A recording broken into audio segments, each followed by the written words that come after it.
Je connais par cœur l'histoire du jeu et j'ai quand même été très ému.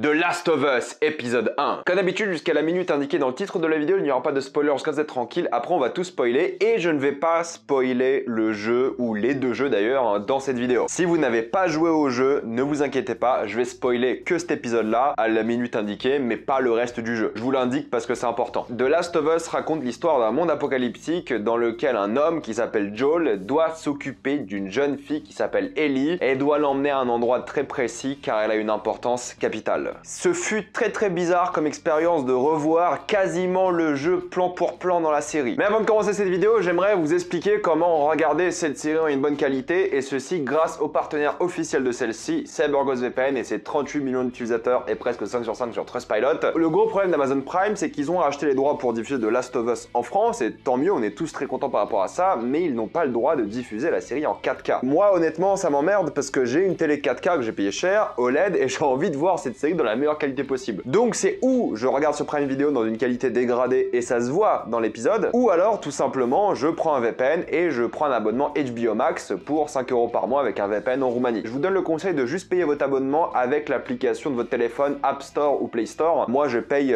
HBO Roumanie avec le Play Store et du coup le paiement passe sans problème et vous avez toute la bibliothèque qui contourne évidemment la chronologie des médias et plein de films incroyables. HBO Max pour moi aujourd'hui c'est la meilleure plateforme. Vous serez aussi en bien payant de sécurité avec un VPN, que soit à l'université, à l'hôtel ou à la bibliothèque. Vous pouvez partager un compte avec 7 personnes au total et c'est disponible sur tous vos appareils préférés. C'est super simple d'utilisation, en quelques clics c'est fait sans problème. Vous pouvez essayer par vous-même car vous êtes satisfait ou remboursé sous 45 jours et vous avez une assistance technique en français 24h7. Utilisez le lien dans la description et dans le commentaire épinglé afin de vous abonner à CyberGhostVPN et bénéficier de 4 mois gratuits plus 83% de réduction. Foncez sur l'offre. J'ai fait les jeux de Last of Us récemment, j'en ai d'ailleurs fait des critiques sur la chaîne. Je les ai fait il y a quelques mois, je crois en septembre et en octobre pour la première fois de ma vie. J'ai fait les jeux et après avoir fait les jeux, ça a fait que cette série, en plus d'être une série HBO, parce que même s'il est diffusé sur Prime à 3 h du matin, c'est une série HBO, c'est devenu ma série la plus attendue de l'année pour plusieurs raisons. Premièrement, c'est Craig Mazin, le showrunner, qui a donc fait Tchernobyl. Tchernobyl, l'une de mes séries préférées de tous les temps, et Neil Druckmann, le scénariste des jeux. Donc c'est une série que j'ai énormément attendue cette année. Un épisode sortira par semaine jusqu'au 12 mars, il y aura 9 épisodes qui vont durer en moyenne 1 heure, mais il y en a qui vont durer 1h15 comme celui-ci qui dure 1h24 et d'autres qui vont durer 45 minutes. Est-ce qu'il faut jouer au jeu de Last of Us pour regarder la série? Absolument pas. Est-ce que la série est nulle si vous connaissez les jeux? Absolument pas non plus. La série est faite pour les gens qui n'ont jamais joué aux jeux vidéo, c'est évident. Et en plus de ça, la série est faite pour les gens qui ont joué aux jeux vidéo car vous allez voir des choses que vous connaissez des jeux, mais en plus de ça, il y aura des ajouts et des modifications pour justement tenir aussi en haleine les gens qui connaissent l'histoire par cœur comme moi. Pour parler de la réalisation, c'est une série qui est super bien réalisée, je trouve, que ce soit du point de vue des visuels. Elle fait très cru, elle fait pas du tout propre, ça que j'aime bien. Même dans le monde avant l'apocalypse, tout a l'air très réel, très authentique. Ça fait réel et c'est bien parce que dans beaucoup de séries post-apocalyptiques, ils ont du mal à retranscrire la normalité dans cet épisode-là qui est très normal au final. Enfin,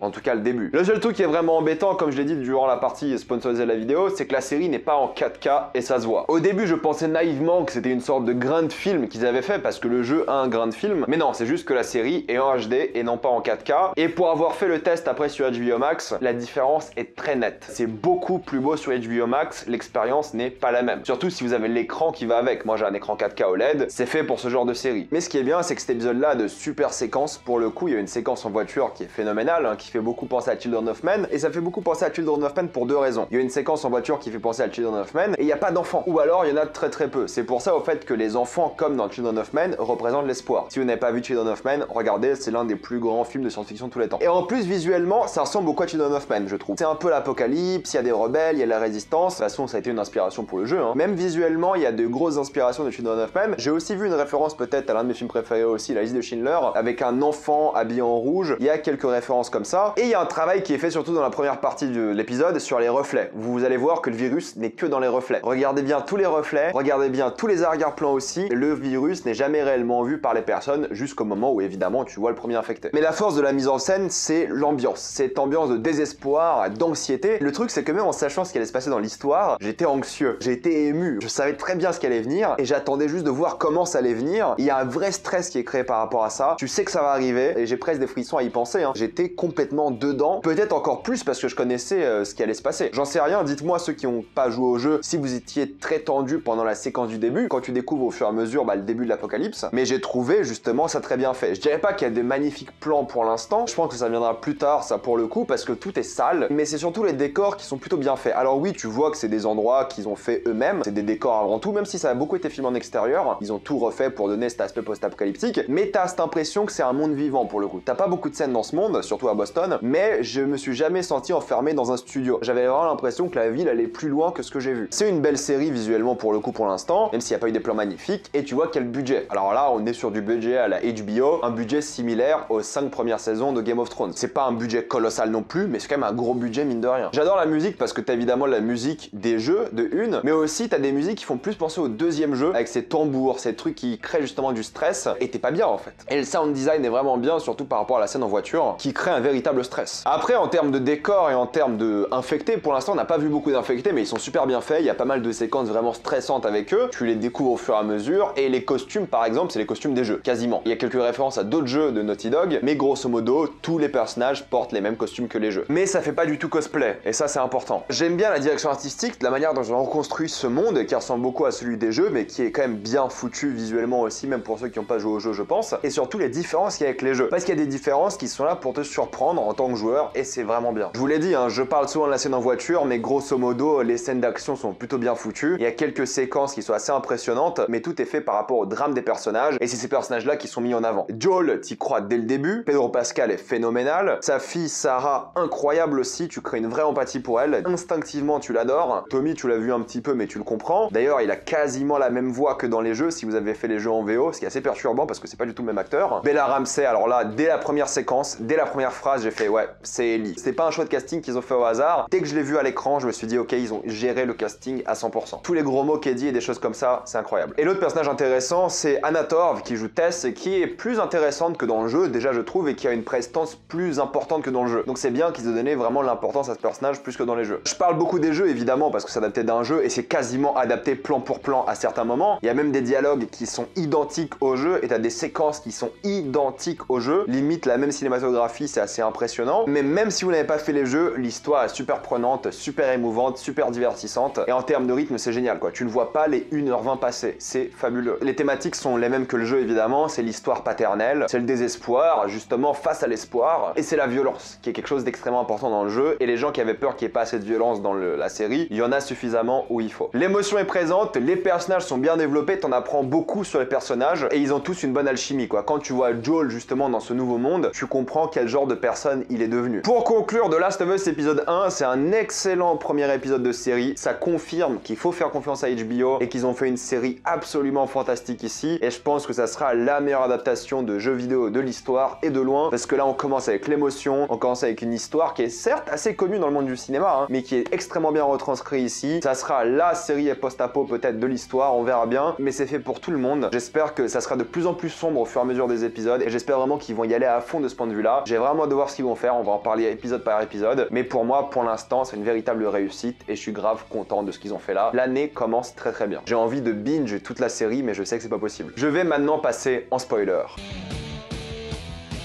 Je répète, je ne vais pas spoiler les jeux. Un truc que je trouve super intéressant, c'est la séquence en 1968 au tout début, où on te parle justement des différents virus. Alors ça fait penser au Covid évidemment, mais il y a aussi un message sur le réchauffement climatique, et justement cette histoire de champignons, de fungi qui va contaminer les humains. Et ça c'est cool parce que c'est une séquence qui est justement référence à notre vie de maintenant, avec le Covid et tout, et les réchauffements climatiques, mais surtout c'est une séquence qui remplace une séquence du jeu qui était une sorte de générique. Donc ça permet de remplacer ce générique là par une vraie séquence en mode interview, et en plus de ça, ça permet de faire du foreshadowing où ils disent qu'il n'y a pas de vaccin, alors que tu sais que c'est faux parce que Ellie est potentiellement un vaccin. Et il y a une phrase par rapport à l'avion que tu vois plus tard dans l'épisode qui se crache. Le générique est très simple, c'est le virus que vous voyez contaminer les États-Unis, des gratte-ciel et à la fin Joel et Ellie. Excellent générique avec la musique de Last of Us. J'étais comme un gamin, j'avais les frissons, c'était incroyable. Ce que j'aime beaucoup dans cet épisode-là, c'est qu'on prend beaucoup plus de temps au début à voir le monde d'avant. On passe une journée entière et pas juste une soirée comme dans les jeux, mais on voit justement que Joel, c'est un peu un gars qui sait le laisser aller, soyons honnêtes. C'est sa fille qui le réveille. réveille Sarah, c'est sa fille qui fait le petit-déj, alors on comprend qu'il travaille beaucoup, il rentre très tard, il travaille dans la construction, donc voilà, c'est un métier physique, il est tout le temps fatigué, mais tu vois qu'il est un peu tête en l'air, tu vois que en tant que père c'est difficile d'être seul, et c'est Sarah qui s'occupe de tout. Et c'est là que t'apprécies Sarah, c'est qu'elle lui fait un cadeau, c'est que tu vois qu'elle est super gentille avec les voisins et tout, et quand tu sais ce qui se passe, tu sais que ça va être tragique. Mais c'est pour ça que j'ai beaucoup aimé Sarah, c'est qu'elle a une empathie directe, vraiment tu l'adores dès le début, là où Joel ne sait pas où est Jakarta, c'est Sarah qui l'éduque aussi. Le développement de Sarah est simple et efficace parce qu'elle symbolise la pureté de Joel d'un premier point de vue, mais surtout la pureté de ce monde qui meurt en même temps qu'elle. J'aime beaucoup le contexte, on est en 2003, que ce soit la musique, la politique, le fait qu'on pense que ce soit des terroristes qui aient lâché ce virus, on est dans un contexte politique complètement différent et j'aime bien qu'ils y fassent référence, même les téléphones et tout, c'est des téléphones de l'époque. C'est classique mais ça te met bien dans l'ambiance et j'aime bien. Et je trouve que c'était un bon choix de faire le début de l'histoire en 2003 plutôt qu'en 2023. Après, soyons honnêtes, c'est un début de série assez basique. On sait que l'apocalypse arrive et tu passes une demi-heure avant l'apocalypse pour t'attacher au personnage, pour voir Sarah qui va choper la montre, pour lui faire un beau cadeau. T'as la scène sur le canapé qui est exactement la même que dans le jeu, phrase pour phrase c'est la même, et t'as une belle référence à un film, Curtis Viper 2 je crois, qui est une référence au deuxième jeu. Joel aime ce film et on l'apprend dans le deuxième jeu. Mais le début je trouve qu'il est flippant et anxiogène parce que tu vois toujours, comme je l'ai dit, la pandémie en arrière-plan et dans les reflets. Même la vieille dame, regardez, quand on voit son visage, c'est dans un reflet. C'est pour montrer qu'elle est contaminée. Oui, le coup de la vieille qui bouge en arrière-plan, on l'a déjà fait, je suis d'accord, et c'est assez classique comme scène en tant que film ou série d'horreur, mais ça marche bien. J'ai trouvé ça super malin et la manière dont Sarah va dans cette maison, et elle voit la vieille dame avec le cordyceps justement dans la bouche. Au début je pensais que c'était des cheveux, j'ai regardé la scène de nouveau, c'est le cordyceps, c'est comme ça que ça va prouver que c'est encore plus contagieux, parce que du coup t'as une morsure et j'imagine que le cordyceps va dans ta morsure. C'était vraiment bien foutu, soyons honnêtes. Et la scène en voiture qui est pareil, mot pour mot, ou quasiment la même scène que dans les jeux, est incroyable. Et ce que j'adore c'est la manière dont la série te surprend. Dans le jeu c'est la voiture qui percute la famille, là c'est un débris d'avion. C'est pour te surprendre et aussi balancer l'argent de HBO. En tant que joueur tu t'attends à ce que la voiture entre en collision avec eux, mais c'est pas le cas. Et j'aime bien aussi la manière dont ils ont réussi à séparer la famille. En fait c'est une voiture qui vient bloquer le chemin. Toute la séquence en voiture est identique au jeu et je la trouve fabuleuse. Elle est tendue, elle est stressante, elle est anxiogène, j'adore, c'était trop bien. Après il y a plein de références aussi, il me semble que dans les jeux Sarah fait du foot et en plus de ça on voit la guitare de Joel, dans le même plan d'ailleurs si je dis pas de bêtises, et tu dis ah c'est marrant, pour les gens qui connaissent pas l'histoire ils disent bon c'est que du décor, mais Joel, et c'est pas un spoiler, aime faire de la guitare et Sarah aime le foot. Évidemment la mort de Sarah est très douloureuse, alors Troy Baker du coup qui jouait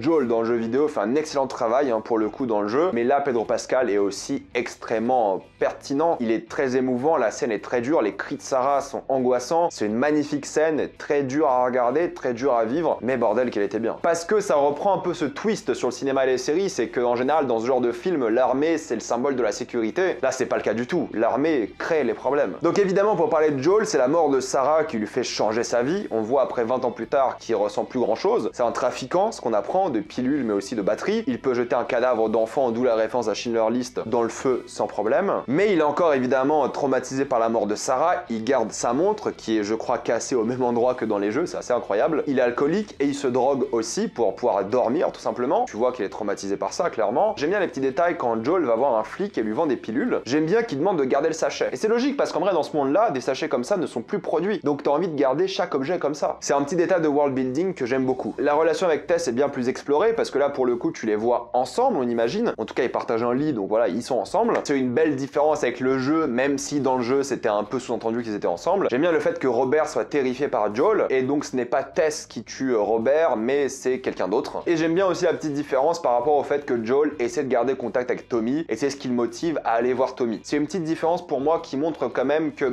Joel tient encore beaucoup à Tommy, ce qui n'était pas aussi évident dans les jeux et qu'il va en vouloir à Tommy parce qu'il a rejoint les Firefly plus qu'autre chose. Ce qui n'est pas la même raison exactement dans les jeux. On te présente un peu les Firefly et on te les présente un peu comme des terroristes et j'aime bien le fait que Fedra ne soit pas vu comme une vraie dictature. Oui, c'est une organisation qui exécute des gens en public, mais ils ont quand même un peu d'empathie surtout par rapport à l'enfant qu'ils tuent. C'est moins une dictature que dans les jeux et c'est bien d'avoir ce côté un peu moins manichéen. Et là où les Firefly, j'imagine les Lucioles en français, sont donc le symbole de la lumière parce que le but de The Last of Us c'est la nature qui reprend ses droits et les Lucioles sont un peu la nature mais aussi la lumière et sont là pour être démocratiques mais en même temps qui font des choses qui sont pas toujours très bien et c'est pour ça qu'ils sont considérés comme des terroristes. C'est là que tu vois Marlene qui est donc la seule actrice d'ailleurs qui joue dans les jeux et dans la série qui est un peu plus développée et on explique que c'est la leader des Firefly à Boston. J'aime bien que ce soit moins manichéen et c'est plutôt intéressant qu'ils développent cet aspect là. Mais la grosse surprise, enfin entre guillemets, moi j'y croyais depuis le début, c'est Bella Ramsey en Ellie dès la première phrase, dès les premières insultes, t'y crois. Tu la vois, tu dis ok, elle est parfaite. L'acting est super, elle attaque Joel comme dans les jeux, tu vois qu'ils s'entendent pas bien dès le début et c'est là que tu vois que Joel est menaçant. Même Marlene a peur de Joel, elle dit je sais de quoi t'es capable et Et Ellie a peur aussi, elle se dit ouais ok, mais de quoi est-ce qu'il est capable réellement? Et tu le vois après à la fin de l'épisode de quoi il est capable. Le gars est prêt à tuer des gens avec lesquels il travaille. J'adore d'ailleurs le flashback quand il voit sa fille, parce qu'en fait là c'est l'instinct qui a frappé. Il a vu ça, il avait l'impression de revivre la mort de sa fille, et son instinct a frappé et il a attaqué. Et c'est bien parce que d'un côté, quand Sarah voit Joel tuer quelqu'un, elle est terrorisée, mais quand Ellie voit Joel tuer quelqu'un, elle est beaucoup moins terrorisée, et t'as l'impression qu'elle apprécie beaucoup Joel pour ce qu'il vient de faire. Alors qu'il a pas forcément fait de manière volontaire, parce qu'en vrai lui, Ellie à ce stade-là de l'œuvre, il s'en fout. C'est juste qu'il a eu ce flashback et il a eu cette impulsion de tuer quelqu'un avec lequel il travaille. Je pense qu'il s'en fout de la personne en soi, hein. Mais c'est bien qu'ils aient rendu cette scène plus personnelle que dans les jeux. Dans les jeux, c'était deux gars random quoi. La violence est bien présente, on voit Joel tuer quelqu'un en quelques coups de poing juste par instinct. Et j'aime bien aussi par rapport à Ellie et à Sarah, si je dis pas de bêtises, t'as deux scènes avec un papillon pour les deux. C'est pour symboliser que Ellie va devenir un peu la fille de Joel, la fille symbolique. Il y a un teasing sur Bill et Frank, ce qui est intéressant parce qu'en tant que joueur de jeu, dans les jeux, il y a que Bill. Et ça va être cool à voir. Et on voit ensuite Boston sur la musique de fin, qui est une chanson de Depeche Mode, qui parle d'ailleurs, si vous écoutez les paroles, de Joel et Ellie. Voilà, c'est une vidéo quand même assez longue pour un premier épisode. Les prochaines vidéos seront plus courtes, j'imagine, même si je vais encore tacler à chaque fois la différence que je vois moi des jeux, mais aussi de donner mon avis critique, plus ou moins objectif par rapport à l'œuvre. Et je trouve que c'est un excellent épisode qui m'a ému et j'ai extrêmement hâte de voir la suite. HBO ne rate quasiment jamais. Mettez-moi dans les commentaires ce que vous avez pensé de cet épisode, l'avez-vous adoré ou détesté, tout ça dans les commentaires. Comme d'habitude, pensez à vous abonner à la chaîne pour plus de vidéos, mettez un j'aime, ça aide beaucoup la chaîne. Suivez-moi sur tous mes réseaux et avant de quitter cette vidéo, utilisez le lien dans la description dans le commentaire épinglé afin de vous abonner à CyberGhostVPN et voir cette série en toute sa splendeur et débloquer toutes les plateformes que vous voulez. Tout ça pour 2,03€ par mois plus 4 mois gratuits. Foncez sur l'offre et moi je vous dis à la prochaine fois. Salut à tous.